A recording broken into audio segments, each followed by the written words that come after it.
Welcome!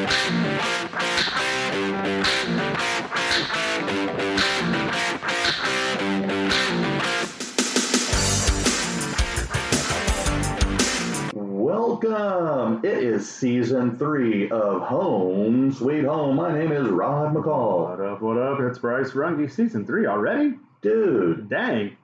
All right, this is exciting. I'm glad that we're able to keep doing this. Hard to believe. I'm excited.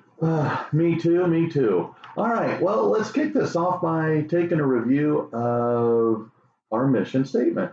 Yeah, I think that's really important. Not only just for us to keep us on track and remember our why, right? Mm-hmm. Just to remind our listeners what we're all about, why we're doing this, right? Sure. And because we believe that home should be a place, of peace and comfort.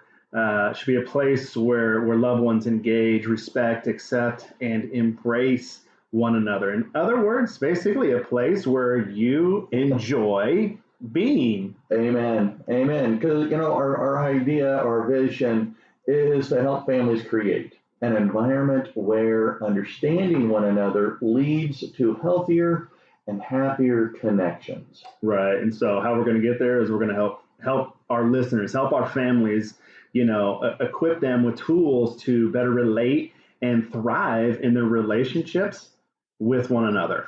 And that's what this is all about. Right, we're using our story, our testimony to encourage and uplift those and empower and encourage, right? Mm-hmm. So, and I'm glad we did. I like when we go back and we talk about this because it reminds me that I need to practice what I preach. Yeah, amen.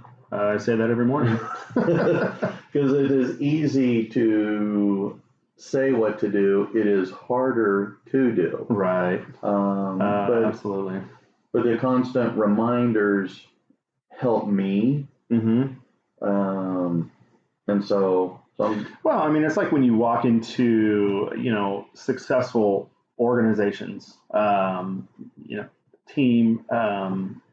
teams, whatever, sports teams or facilities, you're going to find something on the wall that is similar to what we have. They're going to have their vision. They're going to have their mission. They're going to have core values, and those visible reminders is what I believe is key. When I went to speak at Canes last month or whenever that was, I can't remember. Time flies. One of the things that I was shown was their wall where they had these are our non-negotiables. This is our vision, our mission. These are our core values. This is how we operate. And it's like everyone has to walk by that wall. And it's just, I personally thought it was just awesome. It looked good. It was as a visible reminder. I think that's, crucial. Yeah. I'm still trying to work on getting our family statements put up. I haven't got around to it yet. But they're on my nightstand. Hey, they're on my nightstand. Making progress. I mean, you got a family photos, and then you got the family mission statement. Yep. And then you got a nice little painting of flowers or outdoor scene, and then more family values. I like that. I don't know about the flowers. Oh, okay. Flowers are dead right now because it's 159 degrees. Yes. Well, I saw a thing that says the weather makes us want to live a better life because now we know what hell will be like. And I thought, oh boy, it was kind of funny and yet somewhat truthful at the same. Right. Yeah. We, if for our listeners that are not based in Texas. I don't know. I guess we need to be mindful of this because there may be some listeners who live in a different region that are hotter than us right now. Maybe. What are you talking about? I talked to my mom yesterday, and she's like, "It's 94." I'm like, "Well, we got you beat by like 10 degrees."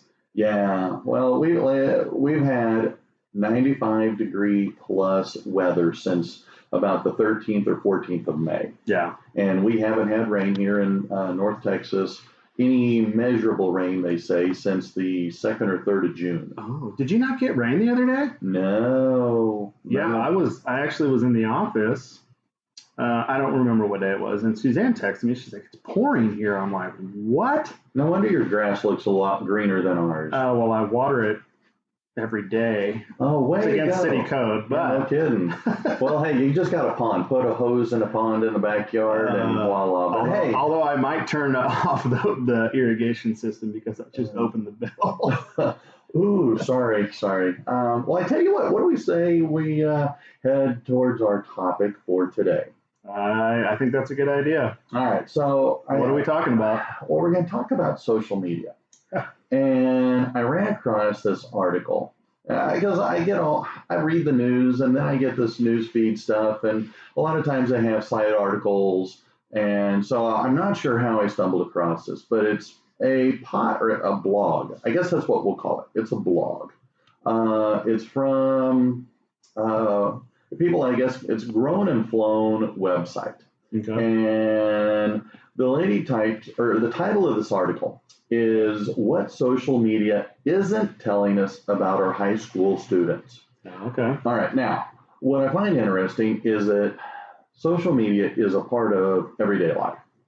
And I don't want to say everybody, but I would say pretty much 95% of the population of America between the ages of, let's say 12 and maybe 70 have some kind of social media account. Right. And the younger you are, the more you have. I mean, most adults, 30 and up, have a Facebook page. Yeah. But a lot of kids and a lot of adults, they have TikTok, they have Snapchat, they have Instagram. My sister has Pinterest.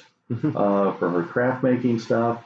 And so when we're on social media, and I love Facebook because it allows me to follow people, and it's summertime, and as summer goes, people take vacations. And what do you do but post pictures of you and your family on vacation? Yep. And how many, what do you see? Do you see people laughing? Do you see people smiling? Yeah. Do you see people having fun time and good time? Yeah. I see people doing stuff that I wish I was doing. Yeah. I'm right there with you. Yes, to answer your question, yes. I mean, most of the images that photo drop from their vacations, it's all fun and having a great time. Cheers. And that, I think, is the one of the points that is being made with this particular article. Because the lady's name is Jess Lamb, and she talks about her own kid. Okay. And it says high school students, but I think you could probably do any teenager. Right, you could group any. And I think you can carry this on past high school graduation. If you've got kids, especially kids that are living at home, I think you could relate to this. Yeah. And I mean, she's using her own child as an example, but how frustrated she is feeling with this kid because, he doesn't want to get up and doesn't want to go to school. So trying to get him to go to school is like pulling hen's teeth. He doesn't do much. He finally graduated, she says, and, this past school year. But now, I think I'll take a gap year, he says. So, okay, fine and dandy. Well, he's working a part-time job. Her fear is that he's not going to go back to, traditional schooling. Maybe he'll do online schooling, and I can tell you from my experience with this COVID work on my master's program, I miss the classroom. But she's really concerned. And, her argument is he's being a slob. Yeah. He's, let's see, I think she quotes, he's working just enough to pay for his DoorDash habit. He leaves dirty plates, McDonald's bags, and half-empty energy drink cans that serve as art pieces. His laundry basket resembles the Leaning Tower of Pisa, overflowing with dirty hoodies and Kendrick Lamar t-shirts. A pack of Marlboros set on his top drawer. Okay.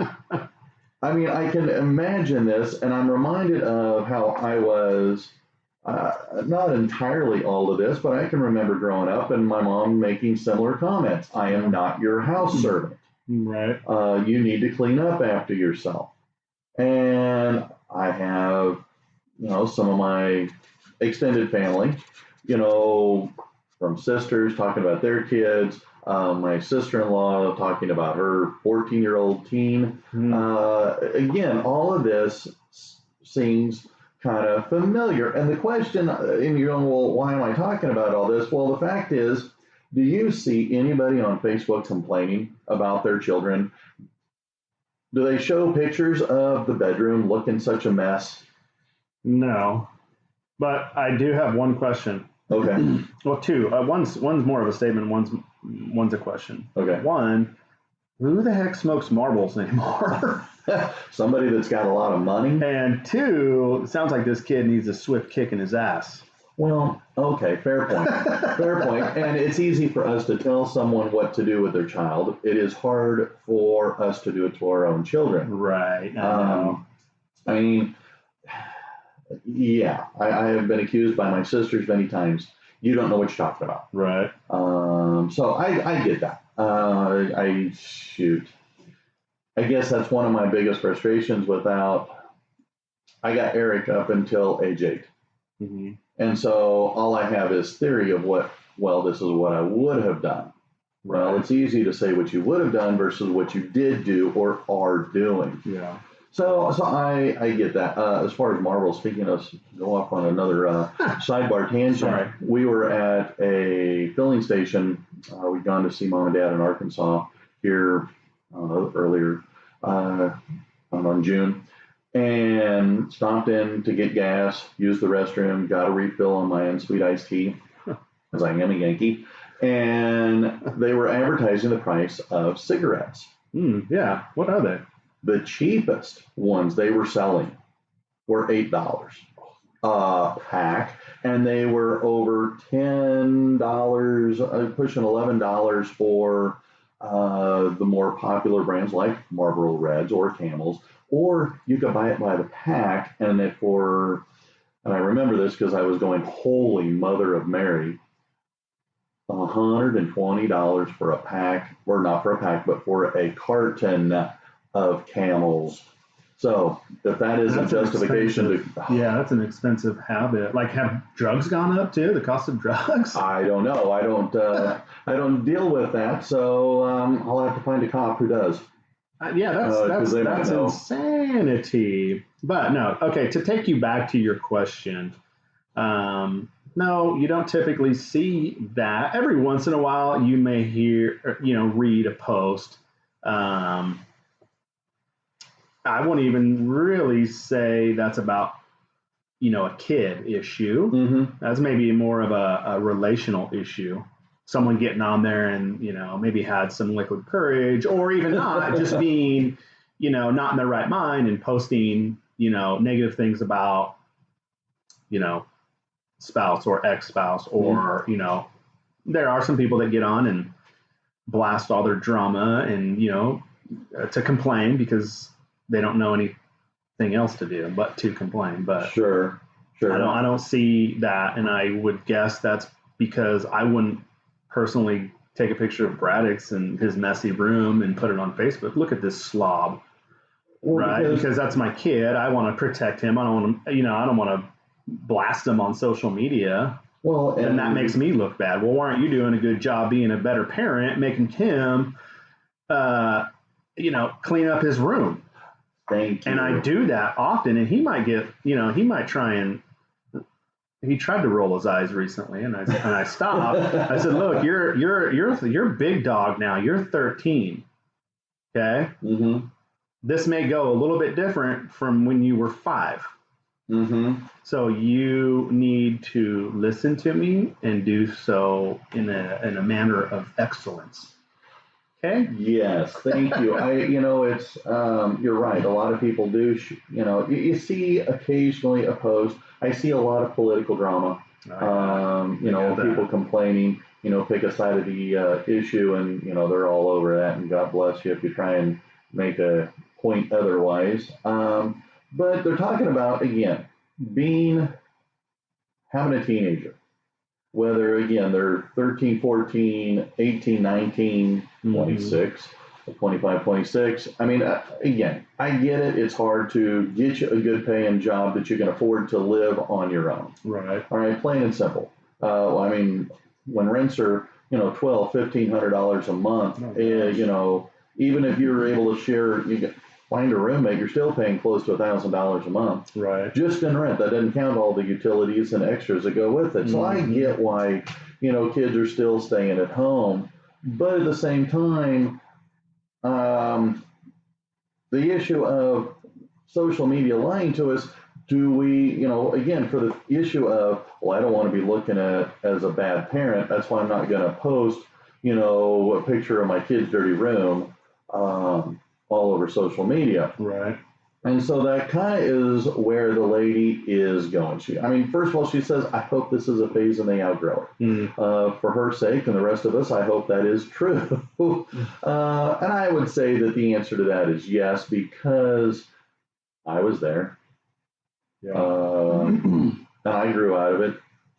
Sherry may disagree somewhat, but I think I've outgrown most of it.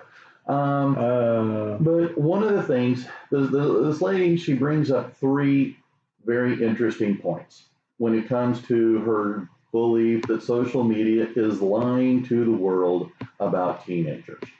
And one is parents never post negatives on social media. You're always seeing a kid's success. Look at my kid, they did really great on, the baseball, basketball, volleyball, school, school spelling bee, something, whatever it is, look at my child, and the kids are always happy, the first day of school, the last day of school photos, whatever it might be, the success of their kid. So therefore, moms and dads are posting that instead of balancing it with or tempering it with, well, we did really good. It took a lot of work.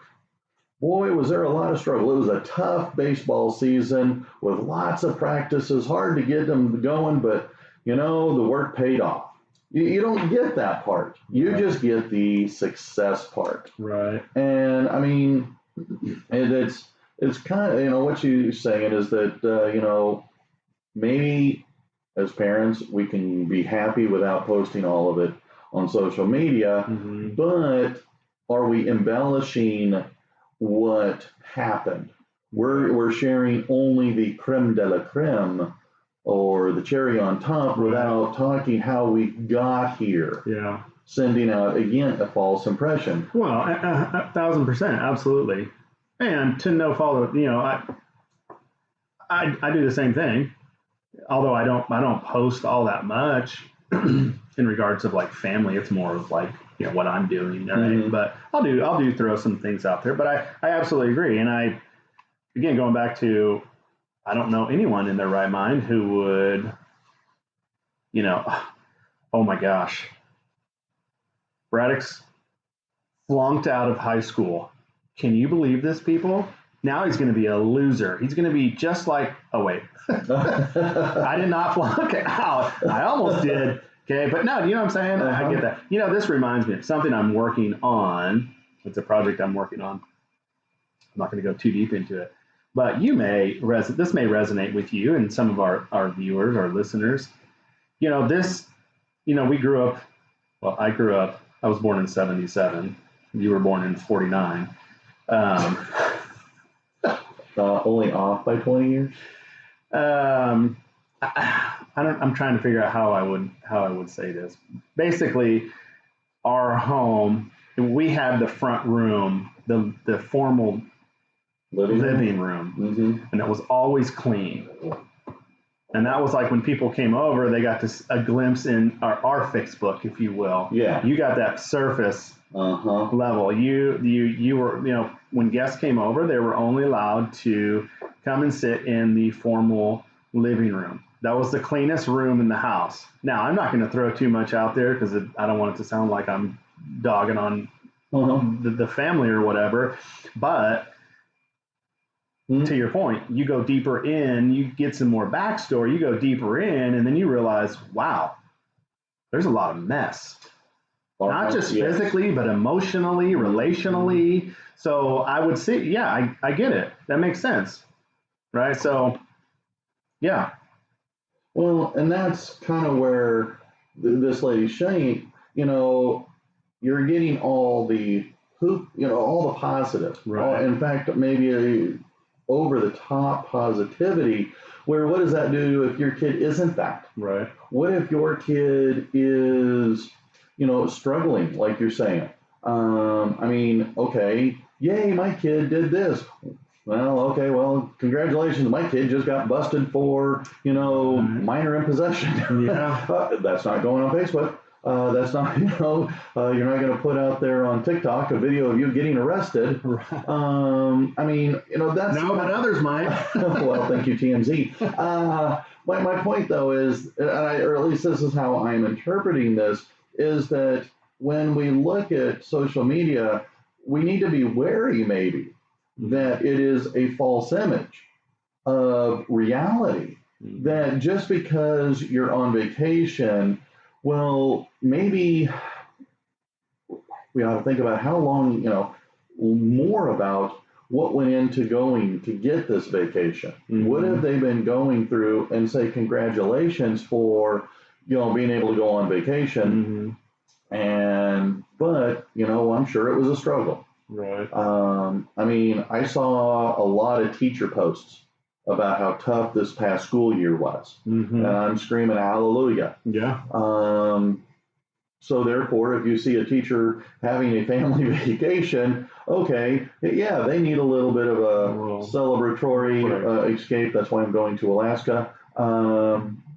Maybe I'll come back. Maybe I won't. Maybe I'll wait for the weather to get realistic. But anyway, that's kind of so when she's saying that parents never post the negatives on social media, I think we need to keep that in mind. Right. That we're only, that there are dark sides. That not every kid is, the perfect angel. Right. That there probably are things that kid, especially when they're teenagers. Because as teenagers, crying out loud, you and I talked multiple times about the dumb crap we did. Yeah. And I look back and as we've talked on multiple times, damn. Yeah, no kidding. There's no other way to say it. So I think that's... When you look in the dictionary under the word stupid... Oh, there's a picture of me anyway. I don't want to throw you out there, but I know there's a picture of me. I was going to, but thank you for taking one for the team, buddy. I'm the picture right next to you. Dumb and dumber. Oh, God have mercy. So I think what this lady is saying, and she flat out says that she fell into the trap of comparison. That she's seen all these people out there posting about how great their kids are, 4.0 for this kiddo, hashtag proud parent, right. Or hashtag college bound, or hashtag future attorney, humble brag. Right. Yeah, that's an oxymoron. But just because your kid isn't that doesn't mean that they're a failure or that you as a parent are not a success. Right. That every kid's different set of circumstances that create an environment. And, oh yeah, by the way, maybe these parents are over the top in their, humble brag, please. That's an absolute, if you're putting it on Facebook, there is no humble part of that. Yeah. At least maybe I'm judging and, judge lest we be judged, but, it's okay if you can't put stuff like your child is a valedictorian. Right. Or a full ride sports scholarship or something like that. Well, and that's, there are pros and obviously maybe more cons to social media, but for sure one of them, the comparison trap, and then that, and this could go into a different topic, but we know, we've known this, that social media has aided or, in the increase of our mental health concerns. And then you lead to the comparison trap. That's another thing. Yes, it leads your anxiety and depression ratchet up because, well, they're always smiling. They're always happy. Look at all these posts that they have. Yeah. And look at all the likes and shares that they get. Right. Then, well, I don't have any. Yeah, no kidding. I mean, yeah. And that's, that's the thing with comparison. Like you and I get it because it's hard, and I've been there. I even talked about this at one point. Like, when you begin to compare yourself to others, you quit running your own race. Like, and you now start to become, start to feel unfulfilled. You become inadequate. And those are just to name a few of what comparison can create within your mental state. Mm-hmm. And so, social media has done a really good job. And we know that, girls struggle with that. Mm-hmm. Not guys don't, but, identity issues, mm-hmm. That all stems, I think, from, social media has helped create that issue. But, sure. I like this quote by Arthur Schopenhauer, that we forfeit 3/4 of ourselves to be like other people. Wow. It's comparison. Like, it's imagine a bag of popcorn. Mm-hmm. Not all the kernels are going to pop at once. They're going to pop individually. Okay, so that's the same thing with our children. Like, I popped like when I was 30. Really? But you know what I'm saying? No, I yeah. So like, everyone is going to grow at their own pace. Like, we should encourage, developing a growth mindset, and to encourage, designing a life, right? Mm-hmm. Rather than default, mm-hmm. where I could speak from experience. Me too. But that's on the comparison side. So, don't beat yourself up if you're a listener and you fall into that, and you're seeing all your friends and, neighbors posting stuff about their wonderful kids, and they've got full rides and this and this and that. Or they're on vacation here. Yeah. And you're struggling. Look at my new house. Look at my new car. Just, then my thought would be, well, what does your bank account look like, and what does your debt to income ratio look like? Because you're right, and that's where the next topic the next issue the lady brings up is parents whose teens have issues stay silent, and so again, you're not seeing the negatives; you're only seeing the over the top. And so I get what she's saying is that it's okay, but she's also saying. Are the parents who don't have these super amazing children that seem to be all over, other people's Facebook accounts, are they thinking that they failed as parents? Mm-hmm. Did they not do a good enough job? And the answer is, just as you said, your kids are popcorn kernels, and they're going to go through their own issues, and they're going to come out of it. They're going to be successful. They just may not be the, the Sheldon Cooper overachievers, college graduates at 14 years old kind of thing. Mm-hmm.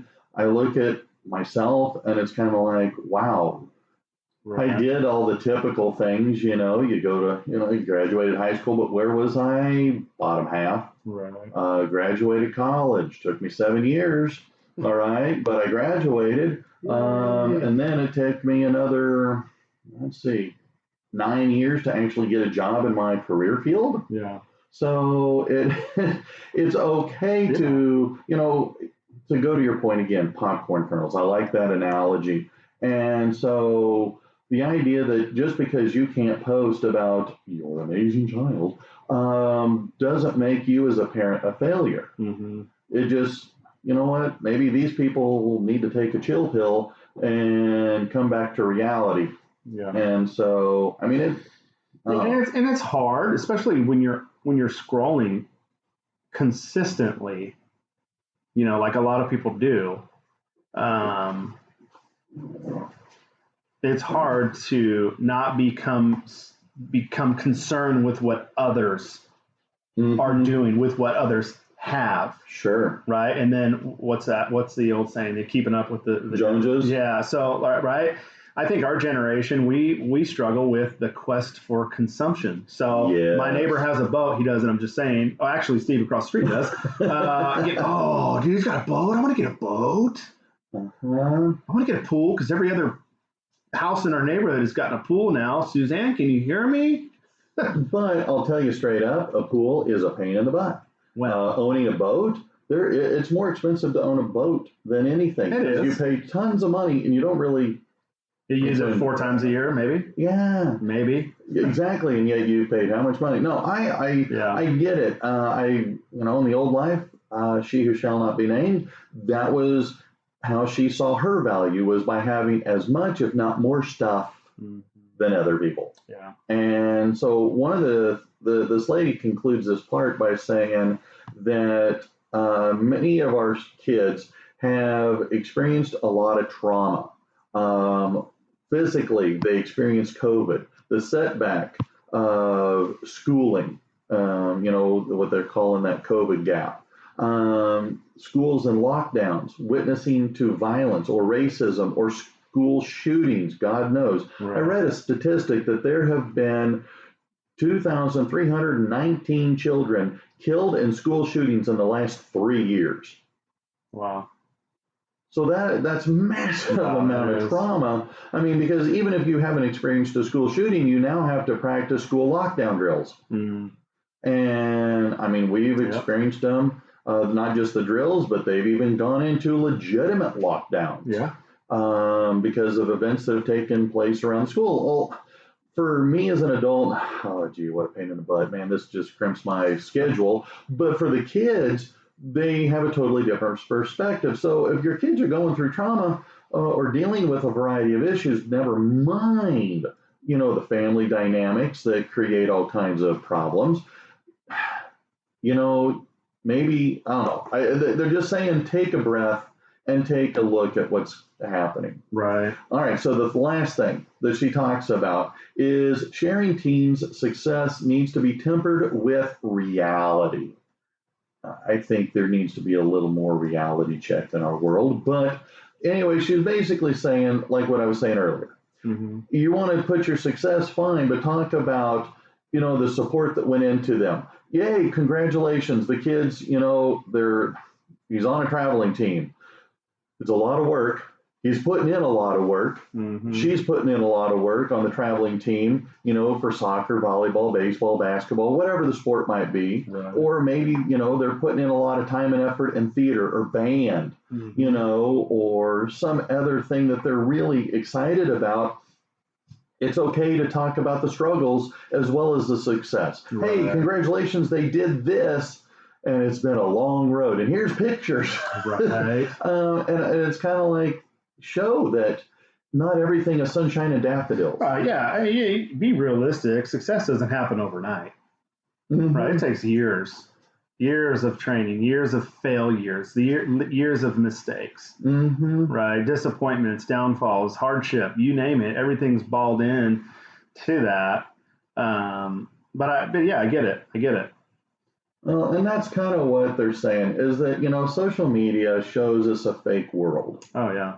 And we need to recognize that it is a fake world. Right. That it is understand its limitations. And if we can understand those limitations, maybe, just maybe, we can scale back the feelings of inadequacy or, oh, they're so lucky, or, oh, they get to do all these cool things. Right. Well, okay, maybe they get to do those cool things because they work their butt off when they're not on vacation. Right. And, and then some people, some people are just born lucky. Yeah. They were born into a family of wealth, right, or they married into a family of wealth. Yeah. And that's fine. Congratulations for them. All right, but the struggle is real, but the struggle is what defines us. And use social media for what it can be, but if we could find a way to not use it as an assessment of our own happiness, right, then maybe we would have a little better perspective. I don't know. Again, I don't have kids. I got two stepkids that are grown. Yeah. And there's very little that I would post online. I mean, they post online their own selves, Right. but I mean, it's just Evan will graduate in December from University of Arkansas. So yay, that's exciting. Right. All right. So his mom will post stuff out there, other relatives, but that's Right. that's their job. Yeah. But it's what I guess we could add with that is it was a long struggle. Right. Because, a little bit of adversity but through adversity comes success. And at the end of the day, we're just happy for our kids. We're proud of our kids. Right. And yeah, I think if you can, and again, it's hard because none of us are exempt of the pitfall of comparison. mm-hmm. I think either you are currently comparing what others have, you've done that in the past, you're currently doing that, or it's going to happen in the future because chances are you're going to be driving down the car or down the road. Oh, there's a brand new F-250. I've got a 2005, right? Oh, I want that, right? But I will say this. In fact, I'm just going to take it straight out of my book. We were talking about comparison because I know that comparison can be the thief of joy and our peace. It's gonna leave us feeling less than, inadequate. And so comparing ourselves to others, it prevents us from becoming who we were really created to be, that popcorn, right? Sure. And so comparison, it implies the possibility of choice and that we can somehow acquire what others have. Society or social media has done an excellent job manipulating us into believing that. Wow. The world has tried to condition people to look, act, and live a certain way and has pointed people towards the idea of getting rather than giving. And this, unfortunately, has led to entitlement. Okay. That's all I'm going to read from my book. Well, but it's we've seen that play out, be very truthful just in our experiences of working with kids and families. Yeah. So, yeah. Anyway, I hope. No, this is good. It's something for us to consistently remind ourselves because most of stuff on social media isn't real life. It's not. It's fake. It's fake. Fake news. Yeah. There's a lot of good, and we could use it for good if we're not censored or shut down by the people who create it. But those who have created it have somehow, I don't know how the whole thing is, algorithms and all that stuff, they're able to hack into our minds through that manipulation and what they put on, or ads. You see ads, right? Sure. Pop up. Well, how'd they know that? They were thinking, they read my mind, right? They have done that through whatever brilliant minds created this stuff. I don't know, but just be mindful of that. You're in control of you. Yeah. And you don't have to fall into that trap, even if it is, and if you can recognize it. I mean, I can't tell you how many times I go down a rabbit hole, but I've gotten to the point where I can recognize, oh crap, let's turn around and head back out. Right. There's nothing good that comes from this. Right. So, good. Anyway, that's all I got. Well, good. I'm glad. This is a good one. It's a good reminder to me because sometimes I could get on some social media and get manipulated. Dang, that guy's got a nice body. He must work out. And then I look in the mirror. Damn, dude, get in the gym. Yeah. Well, as I said before, I have a body for science fiction. So. Jeez, on that note. All right. It's been real. It's been fun. Not fake. No, not fake at all. Oh, happy Monday, folks. All right, I'm Rod. I'm Bryce. Peace.